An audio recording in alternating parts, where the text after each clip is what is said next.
This program is a presentation of UCTV for educational and non-commercial use only.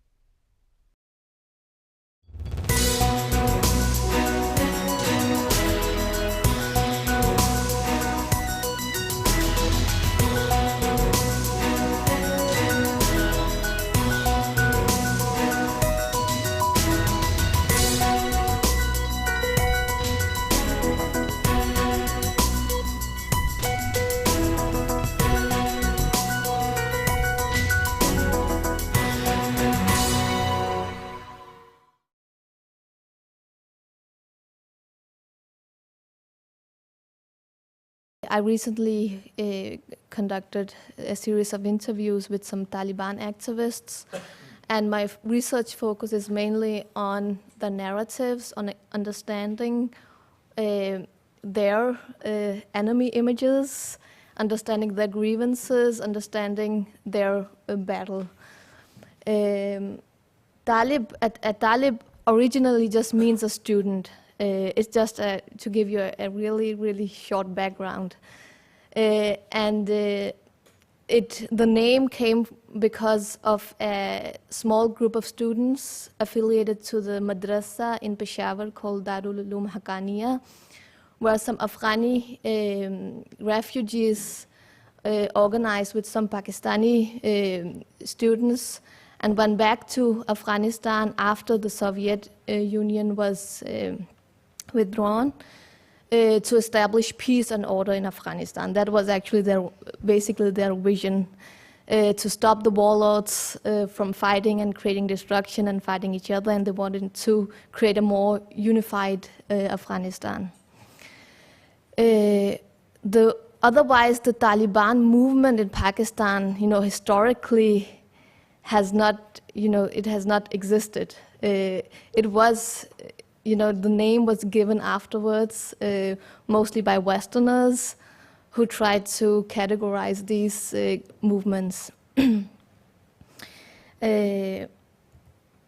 I wanted to now, in the last session, we discussed the US policies against, towards Afghanistan and Pakistan. And on March, in the end of March, I think it was the 27th of March, President Obama announced his new policy, basically arguing that it was necessary to broaden our view on the problem, and that saying that the issues of Afghanistan and Pakistan was closely intervened. And also he clarified why we are there. It's not to, it is not for nation building or to save the women or to democratize, but it is basically to get those who did 9/11. It's to get Al-Qaeda, and it is to get those who are supporting Al-Qaeda activists. And that is, in what I completely agree with Richard Falk's basic view on the necessity of demilitarization.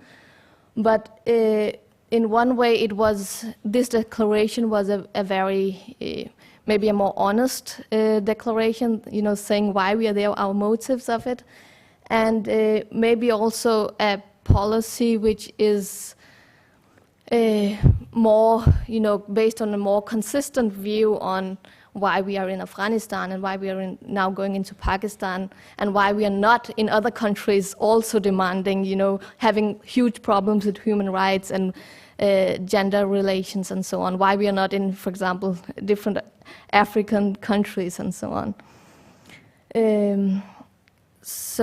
And lately we have also been discussing this possibility, it was mentioned, for pursuing a policy of differentiation to negotiate or to deal with some of these Taliban groups in Pakistan. But not many people know about the different Taliban fractions in Pakistan and how different they actually are, and their historical development in Pakistan. And I will just try to give you a brief overview on the different groupings right now and their differences, and who can be, talked to and who cannot be talked to. This map just places where it all started initially. The yellowish or the orange color is the tribal areas, and the blue, the areas colored with blue is the Northwest Frontier Province, which is normally called the settled areas. The tribal areas has historically been autonomous areas, not being ruled under the Pakistani rule of law, but having their own system of governance. And the process of Talibanization has actually swept through whole of the, the entire tribal areas, and also in most of the Northwest Frontier Province now. Especially the major clashes, between the Pakistani security forces has been in the Northwest Frontier Province, because in those areas it has been, illegal to create these alternative administrations that Taliban has created in many places. So, is it possible to distinguish between the good and the bad and the ugly Taliban? In Pakistan right now, estimated, we have 30 to 40 different Taliban fractions. Pakistan, which is the largest Taliban organization, was established in 2007. With 27 different fractions, participating or being part of this umbrella organization. It is led by Baytullah Masood, who is placed in South Waziristan. You can see it on the map there. And he has been, he is the most he portrayed of the Taliban leaders in Pakistan. He's also the most wanted, but still he can make, it's possible for him to do, press conferences, even though they're for specific journalists. So there are many questions about, Baytullah Masood and the interest of the Pakistani ISI and the interest of the American military intelligence to keeping these Taliban activists alive somehow and active. Then we have the second fraction, which is organized around Mullah Nazir, who belongs to the Ahmad Zai Wazir faction, and the Masood tribe and the Ahmad Zai Wazir tribe have always been competing tribes in the region. They're both from South Waziristan, but the disagreement appeared when Mullah Nazir, he opposed the Baytullah Masood decision to protect foreign fighters.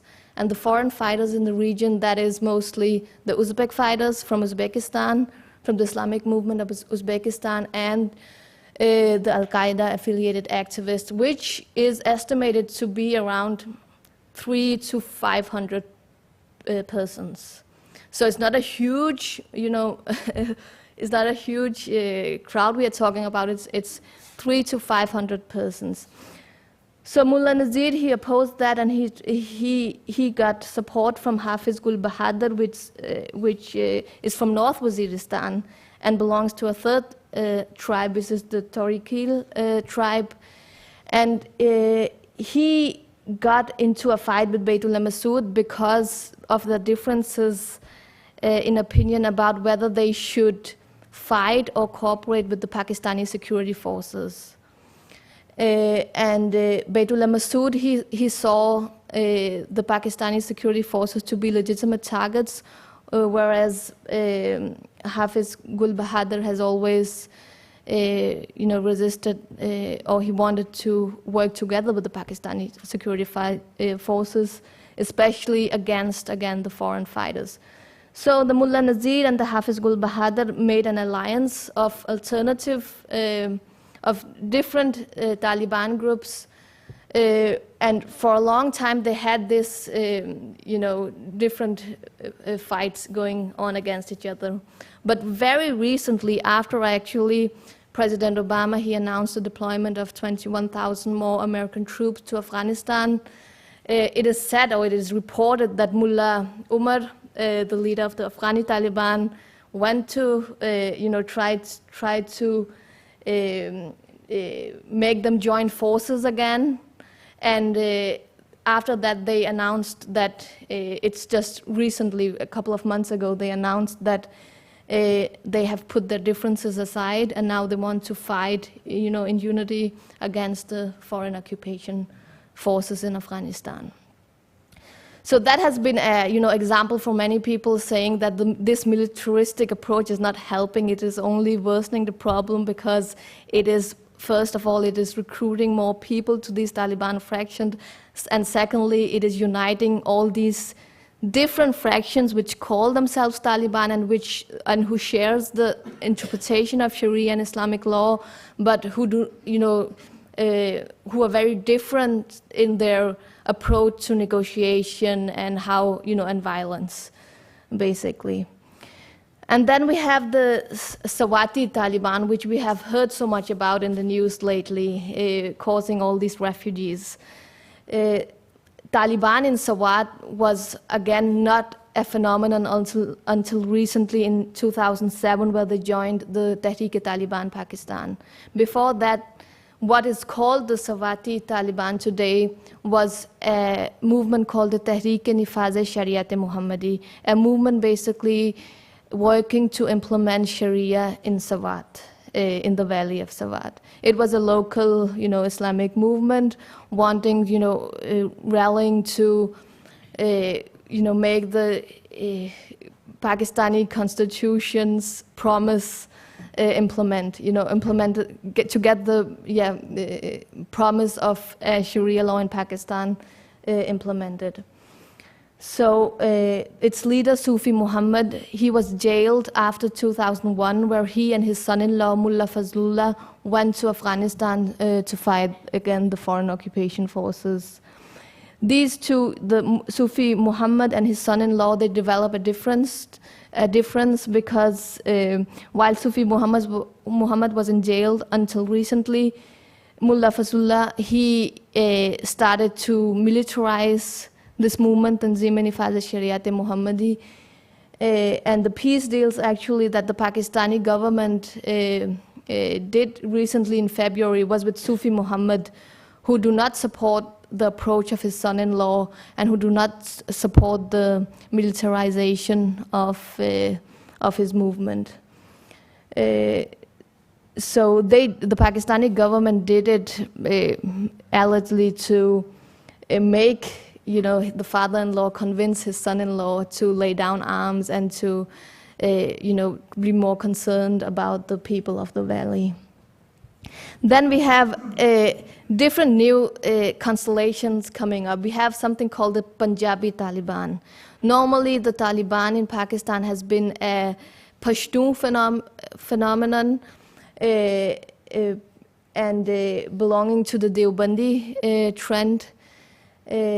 And recently we have seen some alliances between the more classic Taliban, if we can say that there's something called the classical Taliban, the Baytullah Masood-led fractions, and movements such as Lashkar-e-Taiba and movements such as Sipah-e-Sahaba in Pakistan, which is an anti-Shiite sectarian organization, and an organization called Lashkar-e-Jangvi, which is also a sectarian anti-Shiite organization.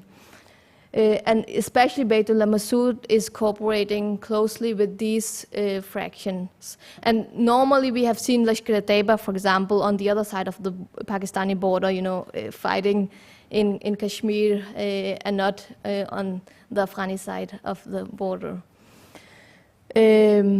So these new alliances are quite interesting, especially because there are many theories and speculations also about the role, as I mentioned, of the intelligence services.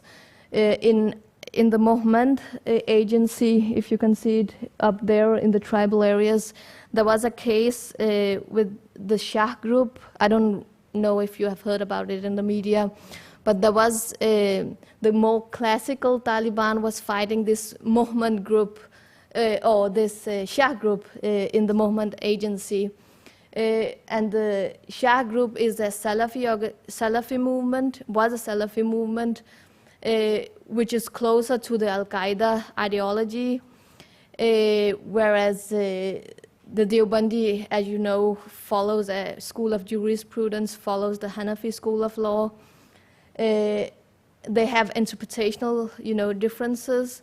But in this agency, there was a case with this Shah group, which later it was,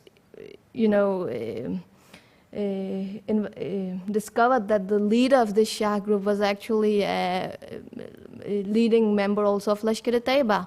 And Lashkar-e-Taiba has also traditionally been known to have close ties with the Pakistani military intelligence service, the ISI.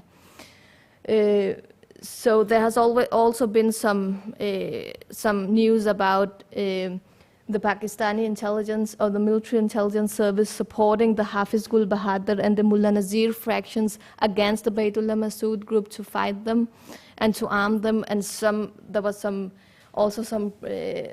about them being actually on the pay list of the ISI, some of the leading members of the Hafiz Gul Bahadur and the Mullah Nazir group.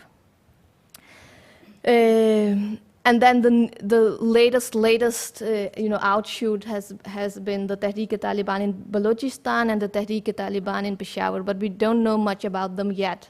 But they should have, as it is presented in the Pakistani news, they are alternative organizations to the Tehreek-e-Taliban in Pakistan, which is the Baytullah Masood-led group. So when I interviewed these different activists from these different groups, the three or the main, unifying arguments among them was that they feel, or their perception of the whole situation is that they're under attack. That US is here to create destruction and chaos in our part of the world, and US intends to prevent every Islamic system from existing in the world. And further, what they do is to, which is, in contradiction to the traditional Islamic jurisprudence, is to individualize the duty of jihad. And they explain this, this emergency behavior because, with reference to that they are in a defensive situation. So clearly they're understanding their war as defensive, and they don't see that, for them the history didn't start 9/11, but way before, with US interventionist policies and so on. And so they're convinced that this is a campaign-led, an anti-Islamic campaign led by the United States.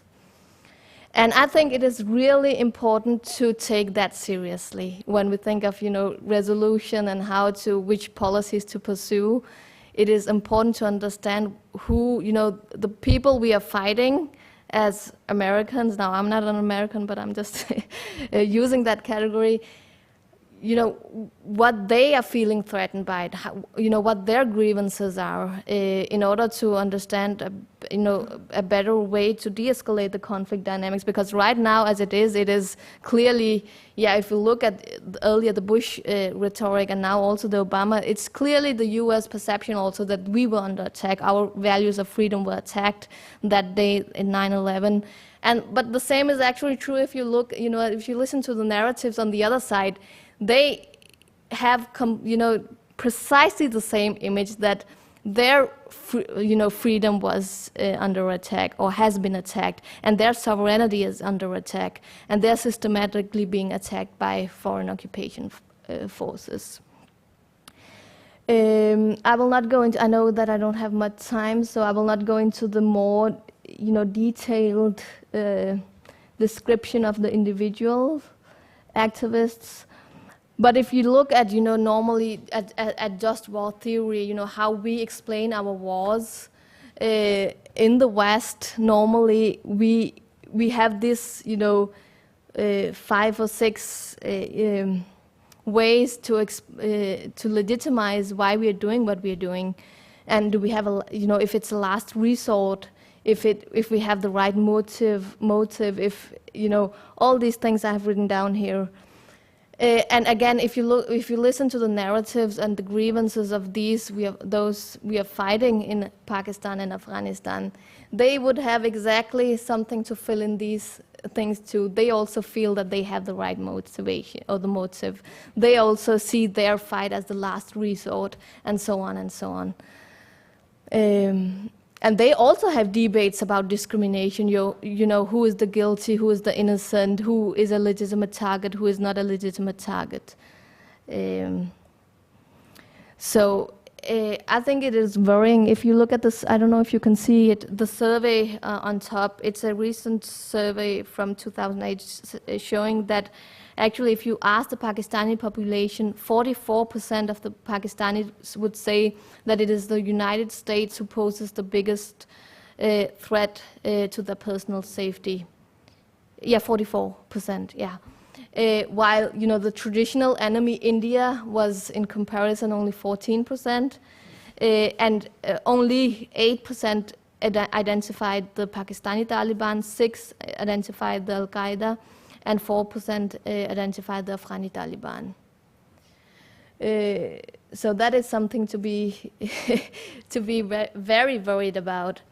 And I will just end up with again a story from last, I think it was last summer, when I was following the Pakistani news broadcast. There was a story of this terrorism-charged Afia Siddiqui, who disappeared, I think, in 2003 in Karachi, a town in Pakistan. And suddenly in 2008, last summer, her picture appeared in one of the largest Pakistani newspapers, where she evidently was, heavily she was being abused, and her face was, really maltreated. And the story was that she had been abused under these many years of U.S. custody, and also raped, and her children disappeared, and so on. And in Pakistan, it was really a big story. And most of the analysts from the Pakistani universities and people who don't support the Taliban version of Islam or Sharia and Islamic law, but they still somehow created a sense of solidarity with the Taliban movement, saying that look how they treated our, one of our imprisoners, while we, referring to the case where the British journalist Yvonne Ridley was captured by the Taliban in 2001. When she was released, she converted, to Islam after her release, being so impressed by the Taliban treatment of her. So suddenly that was just a repeated story by many of the analysts and news reporters in Pakistan. There was a sense of solidarity with the Taliban movement, not because they represent this very, we can say, twisted interpretation of Sharia and Islamic law, but because they were the voices of resistance against foreign occupation forces. And that is really, really important to, I think, keep in mind, that why is Taliban in Pakistan gaining success? We should not underestimate the power of resistance narratives or the idea of resistance, because that is really what has, really mushroomed all these Taliban movements in Pakistan since 2001, because before that it was not really a phenomenon in Pakistan at all.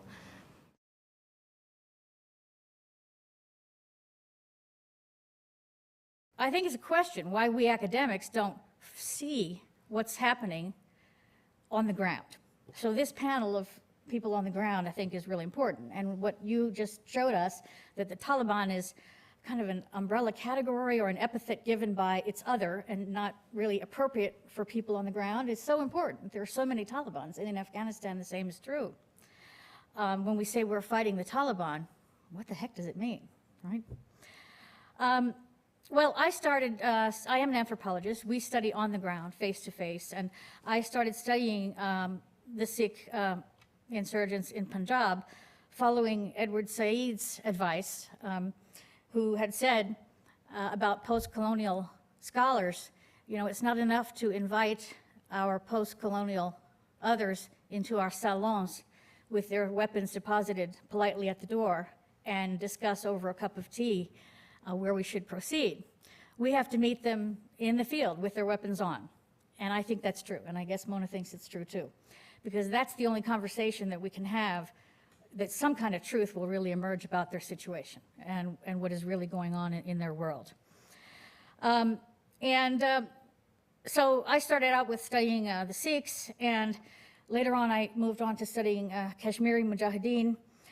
And rather than tell you a lot of anecdotes about me amongst the fighters, let me say that what I did was I proceeded in a kind of a crescent-like way, if you can picture that map, across northern Pakistan to the edge of Afghanistan, group to group to group. And that in fact, it's definitely true that these groups are linked not just by an alliance, a natural alliance, one to the other, but by the Pakistani ISI as a kind of spider web, in a spider web fashion. The fighters they started out a few years back, 10 years back, they were indigenous. The map, okay.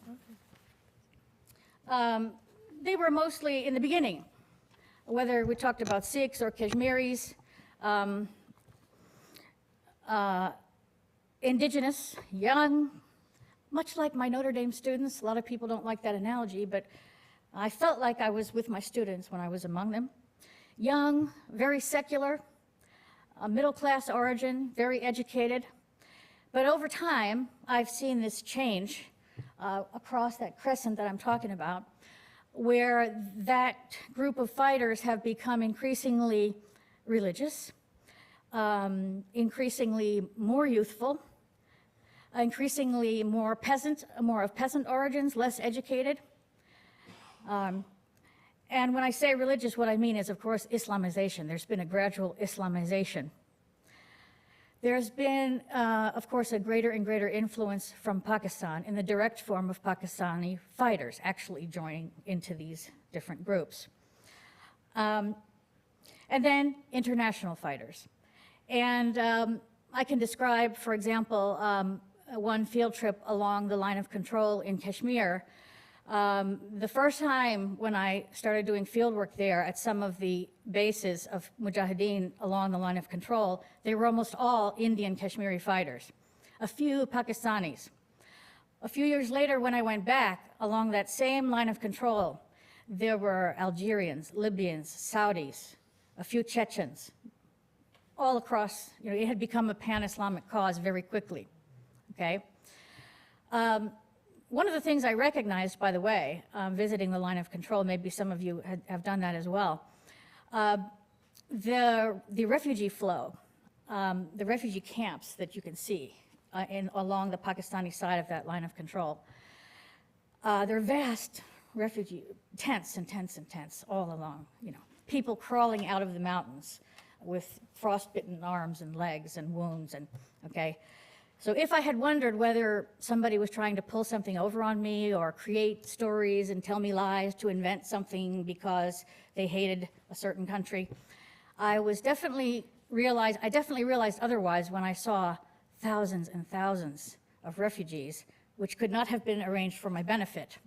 And I realized when I saw who was helping those refugees, who was there when they stumbled from India, the democracy, to Pakistan, at that time the Zia dictatorship, an interesting phenomena that evokes Agamben and some of his theories, who was there handing them blankets, you know, tending to their wounds. Radical Islamic organizations of various stripes were there. Not Western aid organizations, not international. That's who was there helping those people. So that's one beginning of an answer as to why people turned to why people join, why people turn. They were the ones there helping them when they needed their help. And the same is true in Palestine and other places as well. Yeah, so that's one thing. So a lot of them joined those groups. right then and there. They thanked him. Thanks for helping me. Thanks for tending to my wounds. Okay, I'll fight for you. And they did. A lot of them don't have jobs. They're there. They're refugees without a job. Those groups pay money. They pay pretty good money. Some of them just plain old need a job and they join. And others are young kids, just like my Notre Dame students who want to join the ROTC and go fight in Iraq. They're patriotic. It's romantic. Their girlfriend thinks they look good in a military uniform, their version of one, and they join. There's a raffishness about it, right? All right, a second area to be clear on. They may be joining all that, but the leaders are intellectuals, and they're thinking on a different level, okay? And they're tied into the ISI. The ISI is an actor on the ground, and as Mona brought in there, I'm so glad you said it, the US is an actor on the ground. The US and the ISI are actors on the ground. So I think it's disingenuous to phrase this as if somehow we are looking in on this from outside. We have been actors on the ground from the beginning, from the anti-Soviet Afghan war, and have been throughout and still are now. We are part of the actors on the ground. It's up to us whether we choose not to be now, but we are part of it and have been part of it and part of these groups. As everybody knows, we started them. We started re-evoking the concept of individual jihad, re-evoking this kind of transnational Islamism in order to fight, you know, the Russians and the Soviets, and we won the Cold War because of it. What people don't often talk about is, you know, the very concept of Al-Qaeda, the base, is an anti-colonial concept that had always had from the beginning 2 stages. It always had as a first stage to fight the superpower of the Soviet Union, and the second stage, which we don't hear as much about, to fight the superpower of the United States. It was an explicitly anti-colonial self-determination for the Islamic world movement. And of course, we left after the first stage, but they didn't forget that they had promised a second stage in there, okay? And I will comment at my conclusion why I think we ought to remember that second stage. From the time of our original support, and then our betrayal of that support by leaving them hanging, masterless Ronin after the Afghan war, till now, the fact is, I'll say outright what I think, what I in fact know, but it's controversial. 9/11 happened, and there's a lot of controversy in that part of the world about it. But I think the hunt for Osama bin Laden and Al-Qaeda has been a kind of mythic diversion in United States discourse, in Western discourse. Because the matter of fact is, the serious problem for the United States is Pakistan's nukes, not Osama bin Laden. I mean, any reasoning person could know that a $50 million bounty and the superpower of the world with all its resources could not fail to find a person after all these years. And the real danger is, of course, not Iran, who is slowly, maybe, could they build, might there be an Islamic bomb, but Pakistan, an Islamic country which already has a full nuclear arsenal. Now, it has a government which is restrained. Musharraf was restrained, the current government is restrained, but what we have always feared is, will there be an Islamist, a radical Islamist takeover in Pakistan, which would then use that nuclear arsenal in an unrestrained way? And from the beginning, since 9/11 and the terrorist acts preceding 9/11, the US military, despite political rhetoric, has had its eyes on that problem. And that's why when President Musharraf constantly would back down and make treaties with the Taliban, with different groups, and with the tribals, and we'd kind of back off and say, well, we can't, it's their sovereignty, and Americans would say, tell them, crack down, they got to fight harder, they got to find Osama. Well, in fact, I think the United States was fully complicit. We didn't want to crack down. We were making deals the whole way along, because the most important thing was not finding Osama bin Laden.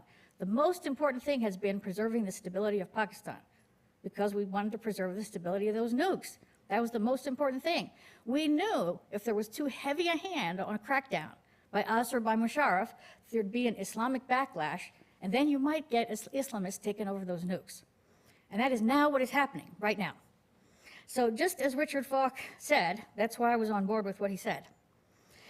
Now that Obama's eyes have turned from Iraq, appropriately thinking of withdrawing from Iraq, but now turning to Afghanistan, since we see the drone attacks, since we see the current government now cracking down, as it has, with many more civilians killed than potential terrorists killed. People are joining the Taliban, as you pointed out, for resistive reasons. Not for these other reasons, for resistive reasons, for direct anti-occupation reasons. Anti-Americanism is like it has never been before. I have always traveled very safely in that region. I have a Muslim last name. I have always been trusted by these groups. I spent my entire career building that trust. But anti-Americanism is now so high, I doubt that I can do this anymore. That means something is not working about the way we're doing things, right? This is now a direct anti-occupation, not anti-colonial in the broad sense, global, but a directly personal anti-occupation movement. I want to say something that, historical as well. Lord Curzon, the former Viceroy of India, he ended 100 years of the British fighting with the Afghans by saying, I'm going to quote, "No patchwork scheme will do. Not until the military steamroller has passed over this country from end to end will there be peace. But I do not want to be the one to start that process." And for those wise words, he was made Foreign Secretary of the British Empire. Now, from there, I'll also, as being the generation I am, have to turn to the Vietnam era, where, Michael Herr, a journalist of that era, said about the unstoppability of the US war machine, even though it seemed also to be evoking more resistance and not less among the Vietnamese. That same durability of the indigenous resistance. Michael Herr said, "Our war machine was devastating and versatile and adaptable. But one thing was true of the US war machine. It could do everything but stop." And this perhaps speaks to the military-industrial complex argument. And I'm afraid it may be true here. What it has to do is stop. And, Kennedy, like Obama, was a young, very popular president who called on the enormity of the stakes, and that's what's true right now, the enormity of the stakes, called on the nobility and the restraint of the US, and yet, at the same time, was in fact militarily escalating what was going on. Was culturally escalating a colonization of the world against which we see the backlash right now.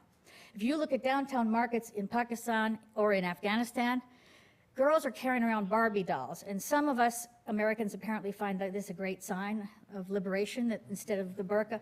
There used to be a Barbie doll colloquially called Tehran Barbie. Maybe some of you saw it. It was a doll with a burqa. Well, now instead of that, they've got the real Barbie, Malibu Barbie, Now, are we supposed to feel happy about that? I don't, as an anthropologist. Dr. Saida Iskander, she's the director of Iraq's National Archive and Library. She said recently that, she said this destruction of the art and the archives and the books of Iraq, has scarred the heart of Iraqis far more than the bombs have, and will have much more long-term repercussions in the attitude of Iraqis toward the West. Maybe it's because I'm an anthropologist, but I believe that is true, that the cultural impact and the cultural colonization that we may have may be the more serious problem. Academia is complicit.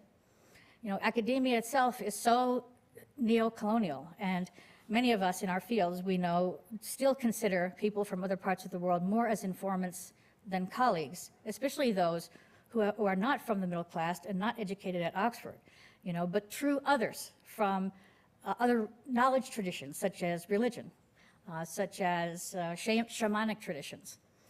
So one of the things I want to call for is a willingness to truly dialogue with other alternate sources of knowledge.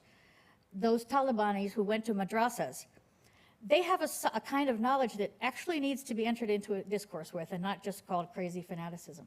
They have some things to teach us.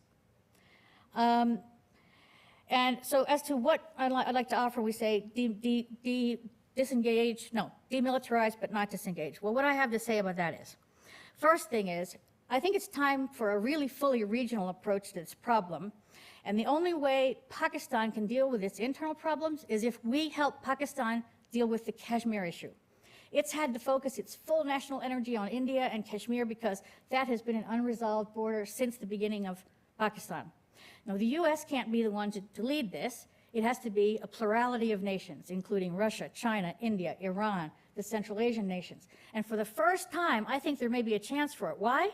Because it's against India's interest, too, that those nukes should go off under the hands of militant Islamists in Pakistan. For the first time, there's a lot of people that have a huge stake in resolving Kashmir. So I would say that now is the time, and so get Saudi Arabia to put pressure on Pakistan. They're the ones that can put the pressure. The US isn't. We're not the ones anymore. But now is maybe a chance to resolve this Kashmir thing, because unless Pakistan takes its eyes off Kashmir, it won't handle anything else. Secondly, this is the time for Obama to deal with the Palestinian problem, and others, and other people, not just Obama. But the Palestinian problem is the crux of a lot of Islamic rage, a lot of the source of historic humiliation of Muslims. If Obama could have and if not Obama, if there could be a Palestinian state within the next foreseeable future, it would resolve so much of the problem of Islamic violence, I believe. Thirdly, I think that educating against Islamophobia, and I mean that, loudly, fearlessly, everywhere, every day, all the time. I think, it means a lot that under the Obama administration, we're now becoming a nation that follows international law, and we're not going to be a rogue state. We might not be a light unto the world, but at least we're not a rogue nation. But I think, even we in academia, of course we abhor hate speech, but that's how genocides happen. Other good people abhor it, but they just avoid talking about it. And meanwhile, outside there, other people slide further and further and further into hatred. And I think we need to be more active about educating about Islam and forcefully talking against Islamophobia. And lastly, I think we need to think, as Mona says, into the future and recognize the second part of the Al-Qaeda plan. Now I'm talking about intellectual Muslims who are part of what they call the Islamic Renaissance, not Islamic terrorism, it's the Islamic Renaissance. And we sort of lower that by saying, oh, they want a caliphate, they want to return to the caliphate, just like we lower their martyrdom by saying they want virgins in heaven, and this is ridiculous. The intellectuals of the movement are saying, having fought off the Soviets, the next thing is to fight off America and global capitalism, and they recognize that they have natural allies in the anti-globalization movement, the World Social Forum, Hugo Chavez, Evo Morales. They are reaching out to some of these people.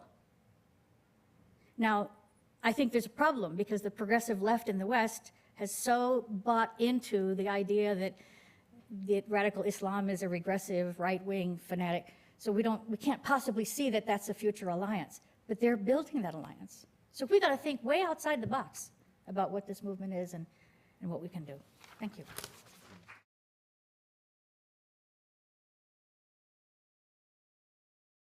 I'm particularly happy that the discussion is moving in the direction of really finding out from the historical vantage point and to the contemporary understanding how to demilitarize and how to disengage and re-engage in a different way.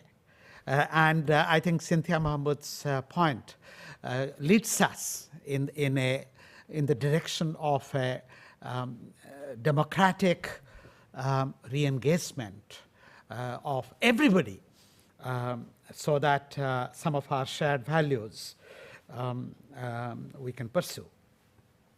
I'm going to make a few points about why groups like mine, Pakistan India People's Forum for Peace and Democracy, the PUCL, PUDR, and all the civil liberty groups in India, and the Human Rights Commission of Pakistan, and several groups in Pakistan, and several groups elsewhere in the world, especially some groups in Europe and US, have actually opposed very strongly the Obama surge in Afghanistan, Pakistan region. And there are several reasons we have pointed out, and I will stress on a few of them. The context is, for whatever reason, and some of the reasons came up in the first panel, industrial military complex, Wall Street, Israel, and several others, and the new elite confluence of the subcontinental, particularly the Indian elite and the American elite, and the strategic partnership which the elites have forged between India and US. There are several explanations. But one thing is very clear. The failure in Afghanistan is now sought to be compensated by a new strategy which includes this surge. And that has to be underlined. The 21,000 more troops in Afghanistan and the trilateral initiative between US, Pakistan, and Afghanistan. And they were just waiting for the Indian elections. Now India, which already is part of the new strategy since the nuclear deal, will be drawn into supporting this. And the so-called strategic leadership of India, which shares much of the neocon approach, is already supporting the army operations in Swat. And so the Indian media, if you just see the television, read the main newspapers, it's also supporting that. And therefore, this new strategy is the US-led response to tackle the failures in Afghanistan, where today more than 60% of the territory is not under the control of the Karzai regime. Now, I'm going to suggest that the reasons for the opposition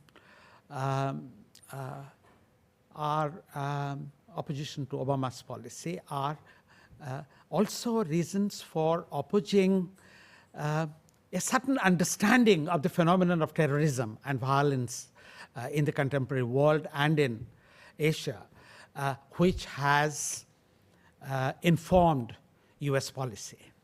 And that understanding has to be challenged.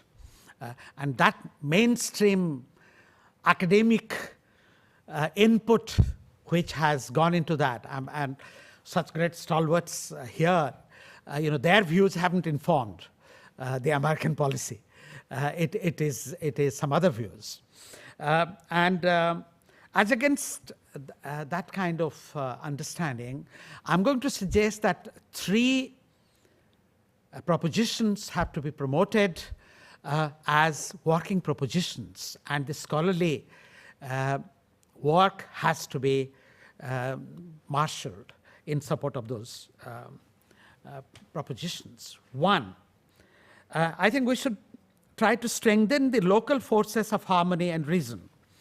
What has happened is that US policy and the Patriot's kind of counterinsurgency manual from Vietnam to now, it has, particularly in the post-9/11 era, it doesn't look at the complexity and the plurality. And already Mona has pointed out, the plurality even in the name of Taliban. But if you look at the subcontinent as a whole, just as in India, the Hindu fundamentalist attempt to project India as a Hindu society and Hindu nation has failed to convince majority of Indians. And the recent elections are yet another testimony to that. Similarly, in Pakistan also there is a plurality. And that is being discussed. And I'm sorry to say that American media is completely ignoring that. And the perception of Jinnah, which Stanley Woolpert and Ensley Emery both referred to, whether it was to be an Islamic state or a state where Muslims are in majority, and a Muslim majority state which gives certain protection to Muslims in the subcontinent and in Pakistan, which he envisaged as a plurality of nationality, ethnic identities and religions. That's why Pakistan is a federation. And the present armed operation is very often seen as a Punjabi army's occupation, Punjabi army's onslaught on the Pashtuns or Baluchis. And last year in Musharraf regime also there was this offensive in Waziristan, and that was stopped. And therefore the plurality of the character of Pakistan is being debated, and Ziaul Haq's whole trend of homogenizing, trying to homogenize Pakistan into a sort of Sunni Pakistan following what is called the Deobandi school of thought. I mean, there are scholars here who know more about that. Is being debated, but American policy is premised on that homogeneous view of the Sunni Pakistan. Just as in Iraq, they really crystallized and exaggerated and now politicized the divisions of Shias, Sunnis, Kurds, and so on. And the Swat region, which has been in the news, and much of Pakistan is in the Sufi tradition. And that's why Baba Des, Dargah Des, those are the places which have been in the news in the recent weeks. So that's my first point. Strengthen the local forces of harmony and reason. And the movement for plurality, movement for that federal system is very strong in the subcontinent. And that has to be supported. The second proposition I would like to stress, Richard has already referred to, we have to respect the urges for self-determination. And much of the violence in the post-Second World War world is about that. From Palestine to Kashmir to Balochistan to Chechnya to Xinjiang to Tibet and so on. Self-determination sometimes can be solved by independence, sometimes can be solved within countries. Pakistan, Indian elite is trying, but has failed. Pakistan elite is trying. The Balochi national movement is very strong. And last week they had some new initiatives for all-party conference on Balochistan and so on. Now, what is the US policy premised on? It is not premised on an understanding of self-determination urges. For it, the strategic military superiority and stability and balance, that is all that they need. Our forum has a statement on Kashmir. Kashmir is not a territorial dispute. Sorry that Gilani said the other day, Prime Minister Gilani, that, Kashmir is a land issue, whereas Taliban challenge is an issue of Pakistan's existence. I'm sorry, it's not a land issue. It's an issue, and this we tell to the elites of Pakistan, rulers of Pakistan and India, that it is an issue of Kashmir people's aspirations for self-determination.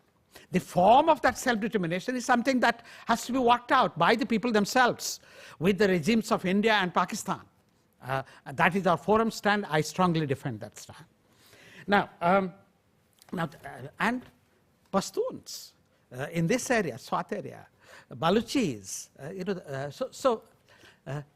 Pakistan has to evolve out of the Punjabi Sindhi domination into a genuinely federal cooperative federation. Just as India has, the BJP's strategy of a centralized Hindu state. We have been fighting against that. And right now, the elections took place last month in Kashmir, Jammu and Kashmir. Jammu, of course, huge turnout. But in Kashmir, except in Ladakh, where there was 60% turnout, in Srinagar, there was only 21%. Baramulla, however, strangely enough, was almost 40%.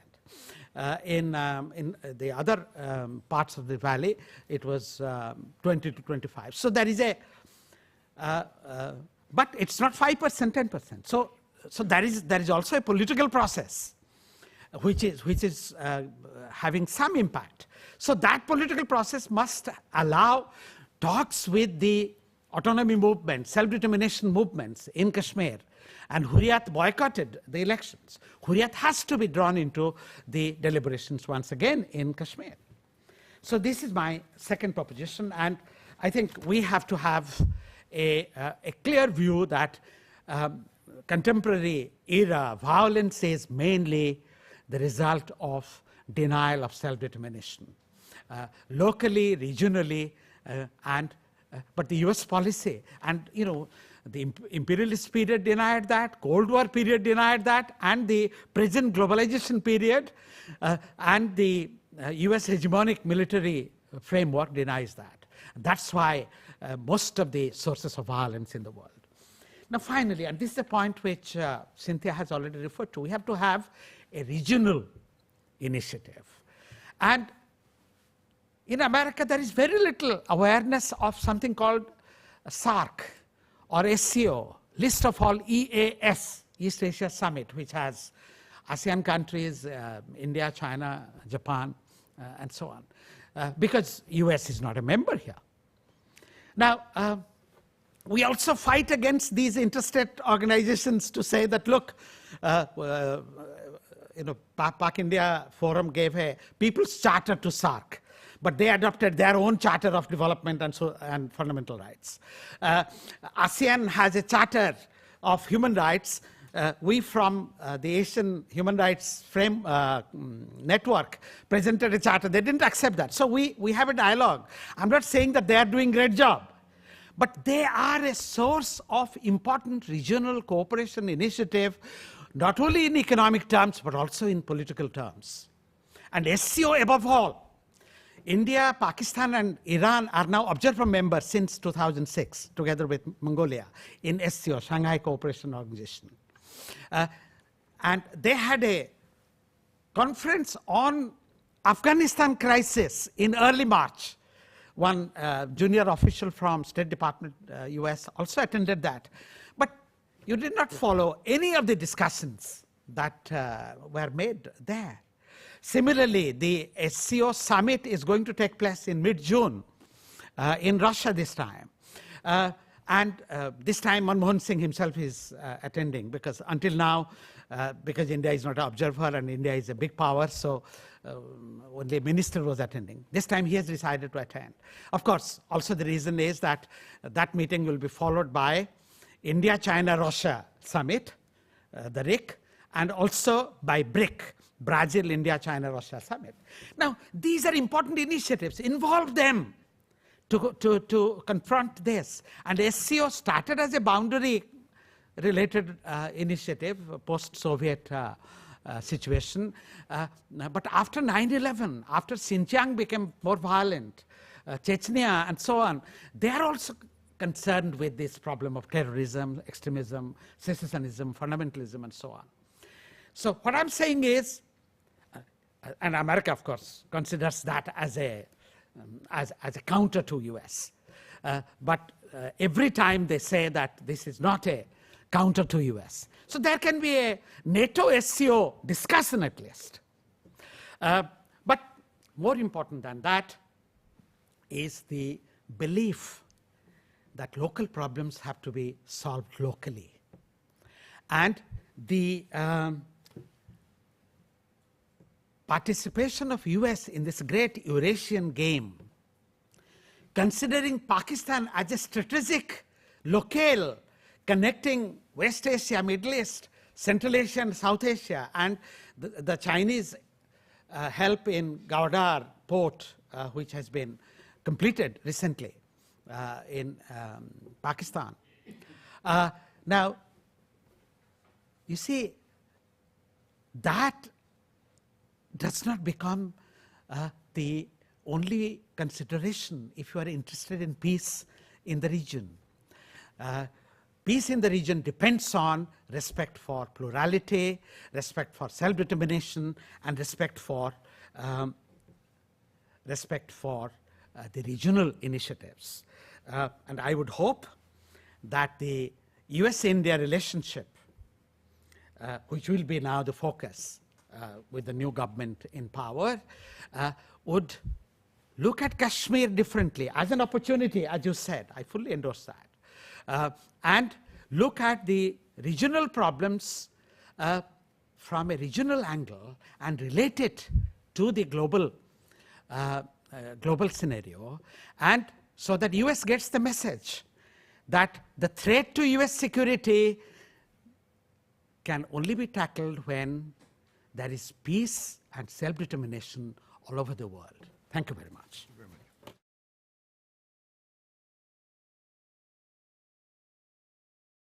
Many of you have already heard about, I'm sure, the multi-billion-dollar embassy that the U.S. is planning to build in Islamabad, sort of mimicking what they've done in Iraq, and we know how successful that has been. Kind of a new fortress, for American presence in the region, if it ever gets built, which looks like it's, likely to happen unless things change drastically. But I'd like to sort of take off from that and refer back to a previous U.S. embassy in Islamabad that was overrun by Pakistanis in 1979, thousands of them apparently. I wasn't there.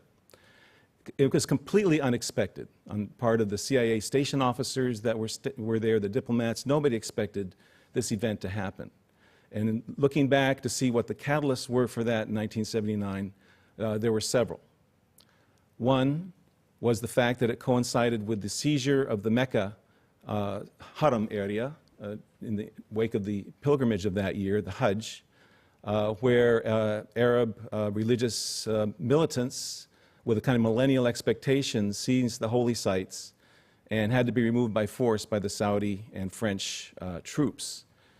That was one catalyst, I think, for that event. And the people that were engaging in the siege on the U.S. Embassy and its seizure and burning, largely it was destroyed, were calling upon that as a Jewish-American conspiracy against Islam, and sort of indicates something of the facts that when we're thinking about what's going on in Pakistan and South Asia, I think we also have to take seriously the Middle Eastern connections that link us to that region of the world, and maybe thinking even in terms of the policy ramifications of those connections. The other factor that came into play here, obviously a factor that probably serves as an energizing force for the students. Most of them were from Qad al-Azam University, as I understand it was sort of a major center for organizing the seizure of the embassy, was the Iranian Revolution that had happened in that 78, 79 period, which also involved students seizing a U.S. embassy.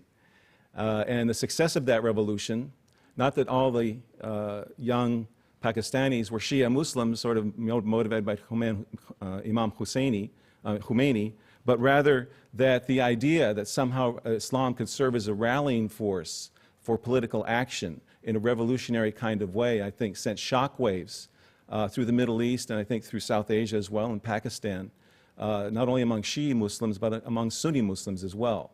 And so I think that has to be looked at as a factor. And of course, coming out of Iran at this time in '79 was a very strong anti-American message of the Ayatollah Khomeini. And I think thirdly, another major factor that was involved was U.S. policy with respect to Israel. The fact that the demonstrators and the students were making reference to Israel being involved in a conspiracy to take over the most holy, sacred place in the Muslim world, I think reflects something of the consequences of U.S. policy with respect to Israel, at that time, and that still remains a major factor. So therefore, I think it would be wise for us in engaging in an effort to understand what's happening in Pakistan and in its neighbors, Afghanistan and India. We must take into consideration trans-regional as well as regional and local factors. we can't deal with it as a sort of nice little petri dish, that this is where our only focus of relevance. We have to look more broadly. And on these levels, the religion of Islam plays a significant role, not only in terms of its specific beliefs and practices, but also in regards to its historical role in shaping politics, culture, and personal piety among the various peoples and nations in the region. Now, U.S. policy in the past has either discounted Islam completely, when basically religion was thought to be irrelevant, and we still see many foreign policy academics beginning to realize that foreign classes dealing with religion do not form part of the American foreign policy education or training track. Certainly economic development is part of it, and, political dynamics is obviously part of it, but religion is not included in the preparation of our diplomats and policy analysts. And that's changing now somewhat, but there's still a remarkable lack of that going on. And so it's not surprising then to find that any consideration of Islam in terms of shaping U.S. relations with the Middle East or South Asia was not really very relevant, or considered to be very relevant for much of the Cold War period.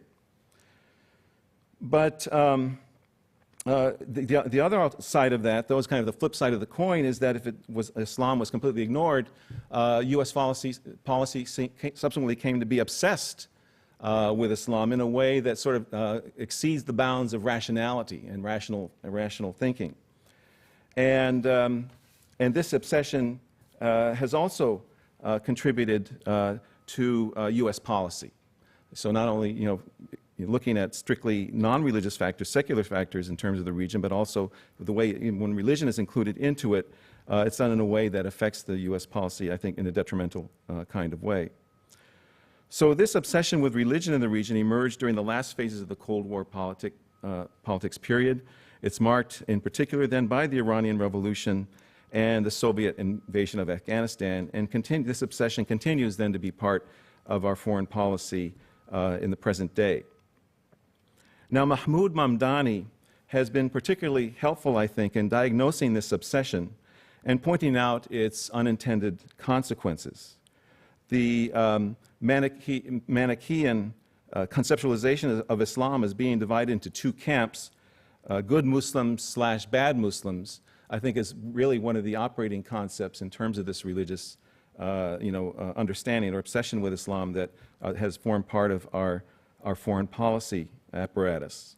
So good Muslims, you can imagine in this kind of way of looking at the world, are those who deserve U.S. support and help in order to help the U.S. Pursue its global strategic interests. Or good Muslims are what some people, Muslims call American Muslims, other people call them Reader's Digest Muslims, who are just not political at all, but look at Islam as sort of a pietistic thing that, as long as they're being pious and keep religion to themselves, that's okay. So either those folks are okay, or the ones that will serve more militantly our foreign policy interests are good. And Mamdani then links these more militant forms of Muslims with the proxy wars that were part of its Cold War strategy. In other words, you find some insurgent, guerrilla-type organization to direct them against leftist forces in whatever part of the world you're looking at. Part of that is Latin America, but then we also have the Middle Eastern version of this, and the most obvious example is the case of Afghanistan, where we then drew upon the refugees and guerrilla fighters from the Afghan population and armed them and trained them and finance them to engage in war against Soviet forces occupying the country at that time. Now, the U.S. was not alone in doing this, in engaging in this proxy war in Afghanistan with our good Muslim allies. We also, cooperated and won the loyalty, in a way, of the Saudis and Saudi cash flow into Pakistan, which was then used to then fund the Afghani Mujahideen. And then we also had on our side the Pakistani ISI. and they were, more immediately in the field, although the CIA did have its own operatives in the region as well. So the result of, promoting these good Muslims certainly, involved in part the defeat of the Soviets, but the negative aspect of that, obviously, has been brought out already, is that you had then a long civil war between varying Mujahideen factions that tore Afghanistan apart, and you had the rise of radical Islamist organization like the Taliban and Al-Qaeda. In other words, our good Muslims morphed into our bad Muslims in a way that we saw very clearly demonstrated in 9/11, but also in the current violence that's occurring in Afghanistan and Pakistan in particular. So what I'd like to do in terms of this trans-regional perspective that I'd like to put on this question is focus on Saudi Arabia and its involvement with Pakistan. Now, Barbara Metcalf has talked about Islam, and others have recognized this too, have talked about Islam as a central pillar of Pakistan's national identity, and I think we all recognize that, and it's already been brought up this morning. But she points out that this identity has been shaped not only by regional factors, but also by trans-regional ones. In the wake of partition, Pakistan's Islamic identity was used to push it away from its historical and cultural connections in India. And as long as there was some kind of, umbrella sort of use of Islamic symbols and things like that, that was sufficient in terms of juxtaposing the new nation Pakistan's national identity from that of India. In the 1970s, Pakistan's Islamic identity was reconstructed, beginning with Ali Bhutto, not Zia-ul-Haq, beginning with Ali Bhutto and continuing on in a different kind of way with Zia-ul-Haq, in a way that caused those Islamic symbols, which are sort of generally understood to be creating some kind of sense of Pakistani national identity, to actually trying to somehow bring Islam into operation on the ground and use it as a basis for gaining political support within the country. And that followed in the wake of the loss of Bangladesh, East Pakistan. I think it caused a huge crisis in terms of the country's own identity, in a sense, Pakistan wondering, West Pakistan, what's going to happen next? Are we going to continue to fragment, and how do we try to keep our different ethnic groups, still together as one kind of nation state? So Islam became the unifying factor in that context.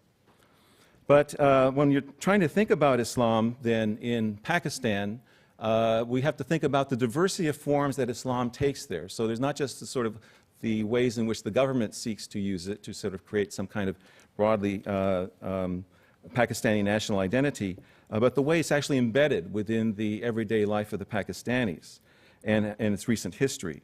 So certainly you have a kind of Islam that's Sunni Islam, but is defined by a kind of secular modernist Sunni outlook, where, again, it's a matter more of personal practice, but conceived of as being in congruity with the forces for modern thinking, science, development, technology, et cetera.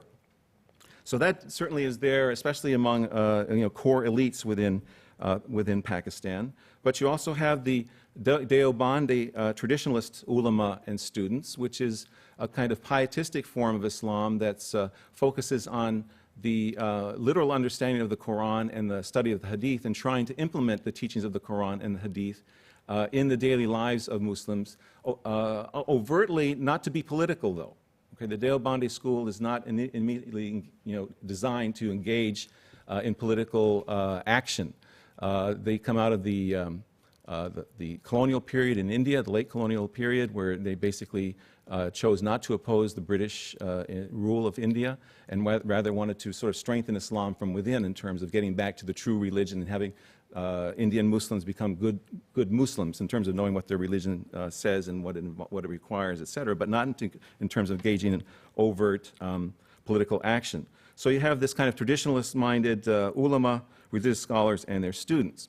However, that Deobandi tradition of Islam then does have its offshoots. And I think the Taliban movement is one that certainly has been pointed out by Mona already.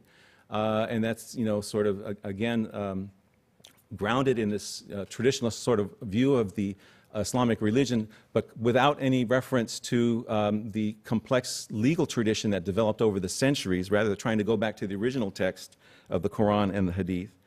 But then we also have, and that becoming then militarized, and I think the militarization of the Taliban is a combination of the refugee conditions in western Pakistan, compounded with the anti-Soviet guerrilla wars that the U.S. and the Pakistani ISI and Saudi Arabia were promoting, et cetera. So we have then the militarization of this offshoot of the Deobandi tradition. But there's another offshoot of the Deobandi tradition that is huge. I mean, with the Taliban, I think in terms of militants, they're just talking about tens of thousands of people that might be involved in the Taliban sort of militant movement. But, more significant coming out of the Deobandi movement is Tablighi movement, which involves millions. When they have their gatherings in Pakistan, you have a gathering of 2 million or more people at their gathering. And Tablighis, too, then follow this Deobandi tradition of piety, inner piety. And for them, jihad means carrying the message of being good, pious Muslims to other Muslims. It doesn't mean taking a sword and fighting, the kafirs, the unbelievers, and things like that, or trying to create an Islamic government. So we have that element of Islam that's present, too. Another way in which Islam is formed within the Pakistani context is the Jamaat Islami, which is more or less a political party that does seek to create an Islamic government following the teachings of Abu Ala al-Maududi. But again, it's a minority party. It's not a dominant party. It doesn't have a large following. They look at themselves as a vanguard or an elite that eventually, the rest of the people sort of wake up to their message and follow them to help them achieve their goals. And they're certainly active in Pakistani politics and influential, but they're not a dominant factor in terms of the overall, spectrum. You have Sufi-minded Muslims, and with their forms of Sufi piety and the shrine forms of Islam that they represent as another factor, not only in terms of the religious spectrum in Pakistan, but also the political spectrum, because these Sufi organizations do get involved in the politics of the country, but not in the same way as these other groups that we've talked about. You have the Shia, anywhere from 18 to 20% of Pakistan's population. The 12 Shia are the largest group, the ones that would have the closest identification with the kind of 12 Shiism that you find dominant in Iran. But you also have then Ismaili Shia in significant numbers, which reflect a not so politicized form of Shiite Islam in Pakistan. Not to mention then we have this other group, and this formed one of the defining issues for what Islam is in Pakistan, are the Ahmadiyya Muslims, and sort of their presence in a significant way in Pakistan. So the picture of of Islam in Pakistan is a very varied and diverse one. And I think that from the point of view of the U.S. media and what we hear, the policy statements that are being made by our leaders, is one that you're really dealing with good Muslims or bad Muslims there, and they don't have a sense of the complexity of the picture there and how this complexity, in terms of the religious identities of the people in Pakistan, is relevant to understanding what's happening on the ground and trying to understand how influential the Taliban might be, that those other expressions of Islam have to be taken into consideration, any thinking about potential Taliban seizure of the country, etc. Yet cross-cutting this variety of understandings of Islam that's present there, you also have the ethnic identities. And Professor Mohanty drew attention to this developing a more kind of greater sense of the plural identities and forces at work that are not religious in Pakistan. And so here you're dealing with obviously the Punjabis being the ones that have dominated Pakistani politics since independence, with the Sindhis being very influential too, particularly through the Bhutto family. But there also, you have to take into consideration the Baluchis and the Pashtuns being the ones that have the closest intersection with the Afghani context, and the Saraikis. Saraiki Pakistanis then are those that have been more associated with this kind of, they consider themselves in part to be the salt of the earth, the real indigenous Pakistanis of the Indus Valley, And their Islam is one that seeks to try to bridge between the different branches of Islamic religion in the country, and where Sufism, I think, is particularly important in that part of the Indian ethnoscape. Pakistani ethnoscape. So those are, I think, all factors that have to be looked at carefully. The pluralities of understandings of Islam and the pluralities of ethnic identity and how they are contending with each other or intersecting with each other. And again, the picture is much more complex than I think our strategists on the Pentagon or the State Department, are conceiving at the present time.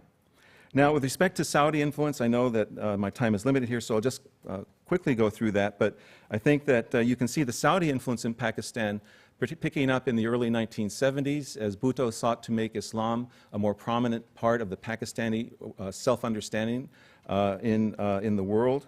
And he convened a conference there of Muslim leaders in Islamabad, and among them was Saudi King Faisal. So in the wake of that, we have the changing of one of the names of a Pakistani city to Faisalabad, and then you have the building of the Grand Faisal Mosque in Islamabad as well, sort of outward expressions of the new Saudi opening into Pakistan.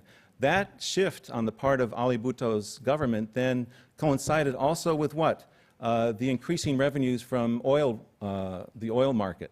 And so Pakistan began to look to Saudi Arabia as a source for building its economy in various ways, either through direct Saudi investment and transfers of wealth, or through the establishment of labor migration relations, so that allowed workers to go into Saudi Arabia and work on those oil fields or the subsidiary companies that were connected with it.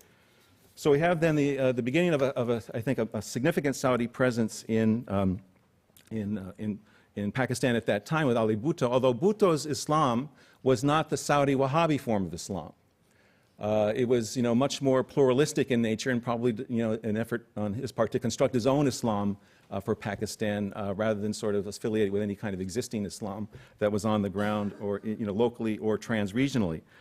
The one who tried to sort of bring, I think, the Pakistani government's definition of Islam closer to that of the Saudis was Zia-ul-Haq, and then his kind of piecemeal attempt to sort of impose elements of the Islamic law in the country which were not that effective, nonetheless may have been, sort of a gesture to the Saudis that he was more sympathetic to them than even Ali Bhutto was in the initial stages. So with that, during Zia-ul-Haq's reign, we have the funding of the Saudis for madrasas in the northwestern frontier province. The Saudis then are contributing funds to the Afghan Mujahideen, during the 1980s. They provide support for sending soldiers and arms into the Kashmir. So, obviously, if you know something about the economy of Pakistan, it is not a wealthy country to begin with. So where are they getting the funds to engage in these kinds of activities, supplying the Mujahideen in Afghanistan or supplying the Mujahideen in Kashmir? You're getting, in part, yes, the U.S. is helping, but in many ways the Saudis were major contributors. Pakistan joined with Saudi Arabia when the Taliban government was created to be one of the only three countries in the world to recognize the Taliban as a legitimate government. The third one was United Arab Emirates. I think in the United Arab Emirates, 80% of its population are guest workers. And a lot of those are from India and Pakistan. So you can probably see why the UAE might be interested in joining with Pakistan and Saudi Arabia in recognizing that government. And if you read the accounts of some of the Saudi political leaders, Faisal Turki, for example, is one, about the Saudi support for the Taliban, it indicates that there was not only sort of the fact that they were Muslims and they were being besieged by communists and invaders and trying to bring back some kind of Islamic government, but there's also a sense that some of these Saudi figures saw the Taliban as kind of a latter-day version of themselves, the Wahhabis, that you had a sort of group from a marginal status in society, moving into the fore and trying to seize control of a country and establish a government according to Islamic law. So there was kind of a sense of, seeing something of yourself in the Taliban and an attraction then to supporting them in achieving their goals. Now, in terms of Pakistanis going into Saudi Arabia, then we have Bhutto beginning a policy of sending Pakistani troops into Saudi Arabia involved in training and operations in the country, about 15,000 during the 1970s and 80s. You have the migrant labor currently during the beginning of the 21st century. Between 900,000 and 1 million Pakistanis working in Saudi Arabia, so that represents about 1 million, 1/6 of the foreign labor force in Saudi Arabia. The Indians are slightly larger. Indian guest workers in Saudi Arabia are slightly larger than the Pakistani one. And again, one would have to assume, I don't have the statistics on this, but one would have to assume that the Indian labor force in Saudi Arabia is largely Muslim. But you have that kind of cooperation. And now, as you look sort of more in recent years, the Saudis have developed an economic policy that is relying less on that of Europe and the United States as sort of their main markets, and they're looking more to the east for investment and development. And so Saudi Arabia and other GCC countries are now planning with the Pakistani government to engage in enhanced sorts of economic development and economic exchanges and projects in Pakistan. So obviously, from a financial point of view, we're looking to see increasing Saudi financial interest involved in Pakistan. With respect to pilgrimage, then, pilgrimage to Mecca, there too, that's been part of this way of establishing a close connection between Saudi Arabia and Pakistan, where you have, during the 1970s, the beginning of sending of a huge increase of the number of pilgrims to Saudi Arabia from that country, reaching as high as 100,000 per year. And I look at that again as another factor that involves not only the relations between Saudi Arabia and Pakistan, but that who gets chosen to go to Saudi Arabia is determined in large part by the Pakistani government. And so depending on who the political party is that's in control of the government, it helps shape, the composition of the pilgrims going from the country. The Pakistan People's Party, or that of Ali Bhutto, and Benazir Bhutto as well, tended to want to make the Hajj more open to all Pakistanis and use it as a sort of way to get swing voters from parts of the population that were not normally inclined to vote for Bhutto and his party. So in other words, they were taking strength from both the Punjabis in the elections, using the Hajj as a way to do that, and the Pashtuns as well, in areas where, again, the PPP was weak, and one factor used was the pilgrimage. Zia-ul-Haq, on the other hand, liked to reward the military with pilgrimage, the landed wealthy classes, and the government bureaucrats. So largely Punjabis, therefore, and so you have the Hajj composition shaped under Zia-ul-Haq, sort of reflecting that place within, or that aspect of the Pakistani population. Again, you have these trans-regional factors, but they're also playing into the domestic politics as well, and where you're winning swing voters from and loyalty from within the country. In conclusion, then, it seems to me that U.S. policy in the region, if it's really concerned for working towards peace, really can only change when it recognizes the complex profile of Islam there, and in Pakistan in particular, as well as I think the U.S. has to develop a strategy for managing the Saudi influence in the region. It seems that the Saudi government, again, this is a major problem for the U.S., is a close ally to the United States. It maybe is as close, if not more close, than Israel. And so trying to control the Saudi influence within Pakistan in the current scene and in the years to come, I think is going to be a major challenge. And we better start thinking about how to manage that, as at the same time we're trying to think about the different Taliban factions, et cetera, that might be playing a role in terms of the conflict in the region. Thank you.